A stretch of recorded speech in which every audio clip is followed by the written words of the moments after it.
ओम उमा महेश्वराय नमः। आप सभी का हमारे YouTube चैनल पर हार्दिक स्वागत है। आप सभी पर भगवान शिव, माता गौरी की कृपा सदा सर्वदा बनी रहे।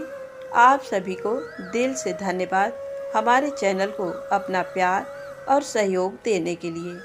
तो आइए भगवान शिव, माता गौरी के चरणों में नमन करते हुए सुनते हैं सावन मास महात्म की आगे की कथा।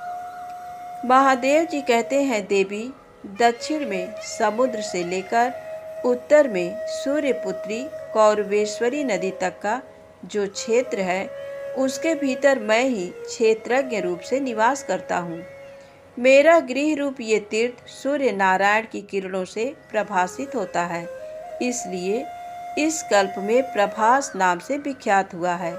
जो श्रेष्ठ मनुष्य वहाँ अर्क रूप सूर्य का दर्शन करता है, वह सब पापों से मुक्त हो सूर्य लोक में प्रतिष्ठित होता है।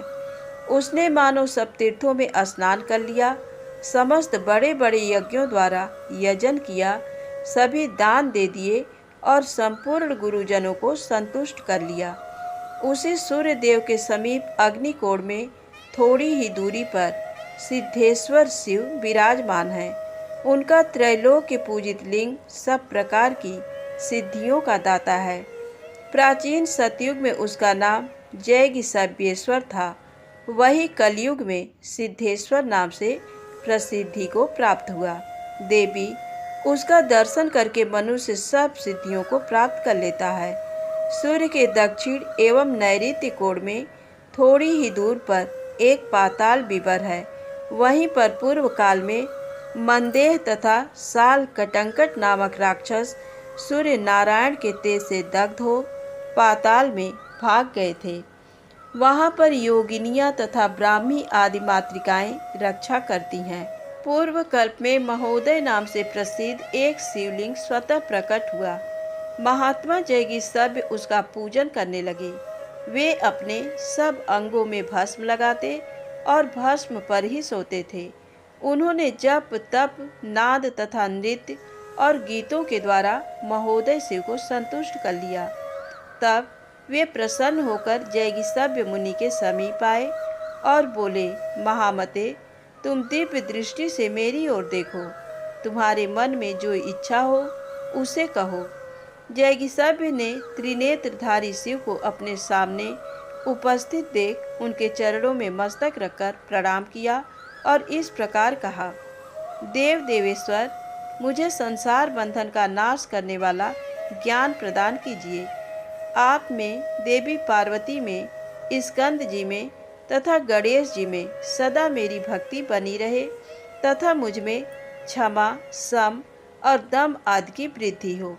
तब उन महादेव जी ने कहा, तुम अजर अमर सब शोकों से रहित महान योगी, अत्यंत शक्तिशाली तथा योग के ऐश्वर्य से युक्त होगे। योगाचार्य के रूप में तुम्हारी प्रसिद्धि होगी। जो तुम्हारे द्वारा पूजित इस शिवलिंग का पूजन करेगा, वह सब पापों से मुक्त हो दिव्य योग को प्राप्त होगा। जो द्विज योग के लिए जैगिसव्य गुहा का आश्रय लेगा, वह 7 रात में योग युक्त हो संसार से तर जाएगा। 1 मास के बाद उसे पूर्व जन्म का ज्ञान हो जाएगा। 1 रात में उसे शुद्ध गति प्राप्त होगी। दूसरी रात में वह पितरों को तार देगा और 3 रात में वह समस्त पितरों को तारने की शक्ति प्राप्त कर लेगा। इस प्रकार वरदान दे भगवान शिव वहीं अंतर्धान हो गए। देवी, इस युग में द्वापर आने पर जब कलयुग का प्रवेश हुआ, उस समय बाल खिल्य नाम वाले महर्षियों ने प्रभास क्षेत्र में सूर्य स्थल के समीप आकर जैगिसव्य गुहा में निवास करने वाले देवेश्वर शिव की आराधना की। वे 88,000 ऊर्ध्वरेता ऋषि 10,000 वर्षों तक तपस्या करके प्रमोदमयी सिद्धि को प्राप्त हुए। तब से वह जैगिसव्येश्वर लिंग सिद्धेश्वर नाम से विख्यात हुआ। महादेव जी कहते हैं, देवी, कृतस्मर से लेकर अर्क स्थल तक दोनों देवताओं के मध्य भाग में सूर्य क्षेत्र कहा गया है। इसी में 8 सिद्धियां निवास करती हैं। वह सूर्य देव के तेज का मध्य भाग है। जो सब का सब सुवर्णमय है। ये क्षेत्र भगवान सूर्य को सदैव प्रिय है। सूर्य ग्रहण का पर्व आने पर ये कुरुक्षेत्र से भी अधिक पुण्यदायक होता है। ब्राह्मी, हिरण्या तथा समुद्र, इन तीनों का संगम कोटि तीर्थों का फल देने वाला है। वहीं देव माता हैं, वहीं भंगीश्वर विराजमान हैं तथा नाग स्थान भी वहीं है। इस प्रकार संक्षेप से ही यहाँ अर्क स्थल का महात्म बताया गया है। वहाँ एक विवर आज भी प्रत्यक्ष प्रकट देखा जाता है। उसका नाम श्री मुख द्वार है। प्रिय, मातृकाएं उस द्वार की रक्षा करती हैं। जो 1 वर्ष तक नियम से वहाँ मातृका गणों तथा सुनंद आदि देवों की विधि पूर्वक पूजा करता है, उसे सिद्धि प्राप्त होती है। इसलिए सर्वथा प्रयत्न करके वहाँ अर्क स्थल के समीप समस्त मातृकाओं का पूजन करें। ये मातृकाएं प्रभास क्षेत्र में सुनंदागढ़ के नाम से विख्यात हैं। भगवान आदित्य सब देवताओं के आदि कहे गए हैं। वे आदिकर्ता हैं, इसलिए आदित्य कहलाते हैं। सूर्य के बिना न तो दिन होता है, न रात्रि होती है, न तर्पण होता है, न धर्मानुष्ठान होता है और न संपूर्ण चराचर जगत की सत्ता ही रह सकती है। आदित्य ही सदा सबकी सृष्टि, पालन और संहार करते हैं। इस कारण ये त्रयीमय हैं। तीनों लोक इनके स्वरूप हैं। अब मैं मंत्रों द्वारा महात्मा भास्कर के पूजन का विधान बताता हूँ। पहले मुख की शुद्धि करके विशेष रूप से स्नान करें। फिर वस्त्र शुद्धि के पश्चात संध्योपासना द्वारा मन की शुद्धि करें। उसके बाद श्री सूर्य देव की मूर्ति अथवा किरण का स्पर्श करें। मुख की शुद्धि दातुन से होती है, इसलिए पहले उसी की विधि कहता हूँ। महुआ की दातून से पुत्र लाभ होता है। मदार की दातुन से नेत्रों को सुख मिलता है। बेर की दातुन से प्रवचन की शक्ति प्राप्त होती है। बृहति यानी भटकटैया की दातुन करने से मनुष्य दुष्टों पर विजय पाता है। बेल और खैर की दातुन से निश्चय ही ऐश्वर्य की प्राप्ति होती है। कदम्ब से रोगों का नाश होता है। अति मुक्तक से धन लाभ होता है। 8 रूसक की दातून से सर्वत्र गौरव की प्राप्ति होती है। जाति चमेली की दातून से जाति में प्रधानता होती है। पीपल यश देता है। शिरीष की दातून का सेवन करने से सब प्रकार की संपत्ति प्राप्त होती है। चीरी हुई दातून नहीं करनी चाहिए जिसमें कीड़े लगे हों, जो आधी सूखी या टेढ़ी हो तथा जिसमें छिलका न हो, ऐसी दातून कभी न करें। एक बित्ते की दातून काम में लेनी चाहिए। इससे बड़ी या छोटी हो तो त्याग दें। पूर्व या उत्तर की ओर मुँह करके मौन भाव से सुख पूर्वक बैठ जाएं और मनोवांछित कामना मन में रखकर दातून को अभिमंत्रित करें। वनस्पते, मैं तुम्हें जानता हूँ, तुम वर देने वाले हो। मेरा मनोरथ पूर्ण करो। मुझे प्रतिदिन सिद्धि प्रदान करो। दंत काष्ठ, तुम्हें नमस्कार है। इस प्रकार 3 बार जप करके दातून करे। इसके बाद उस दातून को धोकर किसी पवित्र स्थान में फेंक दें। पार्वती, बिना चीरी हुई दातून से जीभ को न साफ करें। यदि उससे जीभ साफ करनी हो तो उसे चीर कर अलग अलग कर लेना चाहिए। प्रतिदिन सवेरे बासी हो जाने के कारण मुख अशुद्ध रहता है, अतः उसकी शुद्धि के लिए सूखी या गीली दातून अवश्य करें। जिस दिन दातून का निषेध हो उस दिन 16 कुल्ला कर लें अथवा उन वृक्षों के पत्तों या सुगंधित मंजन आदि के द्वारा मुख की शुद्धि करनी चाहिए। तदनंतर शास्त्रोक्त विधि से स्नान करके स्नान एवं संध्या बंदन करें। उसके बाद विद्वान पुरुष सूर्य देव को जल की अंजलि दें और पूर्वाभिमुख होकर त्र्यक्षर मंत्र का जप करें। इस प्रकार पवित्र एवं एकाग्र चित्त होकर तांबे के पात्र में कनेर के फूल रखें।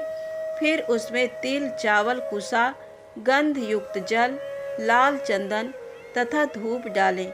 इस प्रकार अर्घ्य तैयार करके उस पात्र को अपने मस्तक पर रखें और धरती पर दोनों घुटने टेक कर मूल मंत्र का उच्चारण करते हुए सूर्य देव को अर्घ्य दें। जो इस प्रकार अर्घ्य निवेदन करता है वह सब पापों से मुक्त हो जाता है। दीक्षा और मंत्र से रहित पुरुष भी यदि भक्ति पूर्वक 1 वर्ष तक इस प्रकार अर्घ दे तो उसके फल को अवश्य प्राप्त करता है।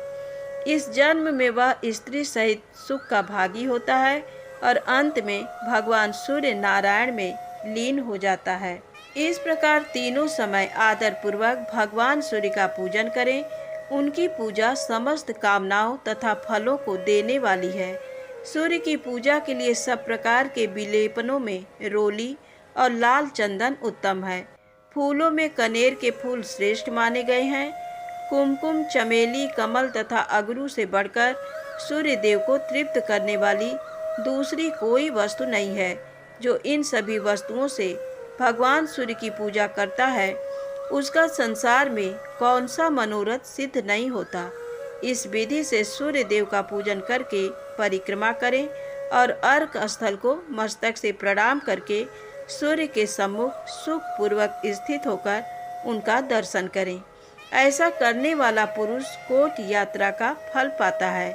ब्रह्मा, विष्णु, महादेव, अग्नि और कुबेर आदि सब देवता भगवान सूर्य के आश्रित रहकर द्युलोक में आनंदित होते हैं। जो निष्काम भाव से भगवान सूर्य की पूजा करता है वह इस क्षेत्र के महात्म से तथा अर्क सूर्य के प्रभाव से निश्चय ही मोक्ष को प्राप्त होता है। दूसरे स्थानों में 1 करोड़ ब्राह्मण को भोजन कराने से जो फल होता है वही अर्क स्थल में 1 ब्राह्मण को भोजन कराने से प्राप्त होता है। सूर्य ग्रहण में जो स्नान, दान, जप और होम किया जाता है वह सब यहाँ अर्क स्थल के प्रभाव से कोटि गुना हो जाता है। जो रविवार युक्त सप्तमी को अर्क स्थल के समीप जागरण करता है वह परम गति को प्राप्त होता है। उस क्षेत्र में निवास करने वाले सभी मनुष्यों के लिए अर्क स्थल पूजनीय है। कल्याणकामी पुरुष को चाहिए कि वह भगवान सूर्य पर जल में पैदा हुआ या मुरझाया हुआ अथवा किसी दोष से दूषित या बासी फूल न चढ़ावे। पार्वती जी ने पूछा, भगवान सूर्य देव को राहु कैसे ग्रस लेता है? तब महादेव जी ने कहा, देवी मैं ग्रहण का कारण बतलाता हूँ, सुनो। विशेष समय आने पर सूर्यदेव अपनी किरणों से अमृत की धारा बहाते हैं। उस समय अमृत की इच्छा रखने वाला राहु अपने विमान पर बैठकर सूर्य बिंब के नीचे आ जाता है। उसके बिंब से सूर्य का बिंब छिप जाता है। इसी को सूर्य ग्रहण कहते हैं। वास्तव में कोई भी सूर्य देव को ग्रस नहीं सकता। वे निश्चय ही ग्रसने वाले को जलाकर भस्म कर देंगे। धन्यवाद। आज की कथा यहीं समाप्त होती है। अब आइए सुने भगवान शिव की 5 कन्याओं की कथा। एक बार भगवान शिव और माता पार्वती सरोवर में जल क्रीड़ा कर रहे थे। उसी समय संयोगवश भगवान शिव का वीर्य स्खलन हो गया और उसी वीर्य से 5 कन्याओं का जन्म हुआ। लेकिन ये कन्याएं मनुष्य रूप में न होकर नाग कन्या के रूप में थी। माता पार्वती को इस बारे में कोई जानकारी नहीं थी कि शिव लीला से 5 नाग कन्याओं का जन्म हुआ है। लेकिन भगवान शिव को सब पता था और वह उनसे गणेश और कार्तिकेय की तरह स्नेह भी रखते थे। इसलिए वह हर सुबह जाकर सरोवर के पास 5 नाग कन्याओं से मिलते थे और उनके साथ खेलते थे। ऐसा कई दिनों तक चलता रहा। माता पार्वती को शक हुआ कि आखिर महादेव इतनी सुबह कहाँ चले जाते हैं। इसलिए उन्होंने तय किया कि वह इस रहस्य को जानकर रहेंगी। एक दिन जब भगवान शिव सरोवर के लिए सुबह निकले तब माता पार्वती भी उनके पीछे पीछे सरोवर तक पहुंच गई। माता पार्वती ने देखा कि महादेव पिता की तरह उन 5 नाग कन्याओं के साथ खेल रहे हैं। माता पार्वती को ये देखकर क्रोध आ गया और उन्होंने क्रोध के वशीभूत होकर 5 नाग कन्याओं को मारना चाहा। जैसे ही उन्होंने मारने के लिए पैर उठाया तभी भोलेनाथ ने उनको रोक कर बताया कि ये 5 नाग कन्याएं आपकी पुत्री हैं। महादेव की इस बात से माता पार्वती आश्चर्यचकित होकर देखने लगी। फिर शिव जी ने अपनी 5 कन्याओं के जन्म की कथा बताई। शिव जी की कथा सुनकर माता पार्वती जोर जोर से हंसने लगी। भगवान शिव की इन नाग कन्याओं का नाम जया, विषहर, शामिल बारी, देव और दोतली है।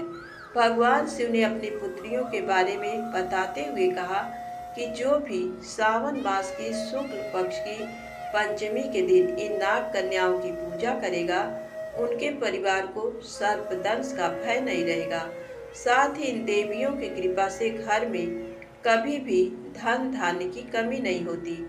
यही कारण है कि सावन कृष्ण पंचमी और सावन शुक्ल पंचमी के दिन इन 5 नाग कन्याओं की पूजा की जाती है। धन्यवाद। तो प्रेम से बोले शंकर भगवान की जय, गौरी माता की जय।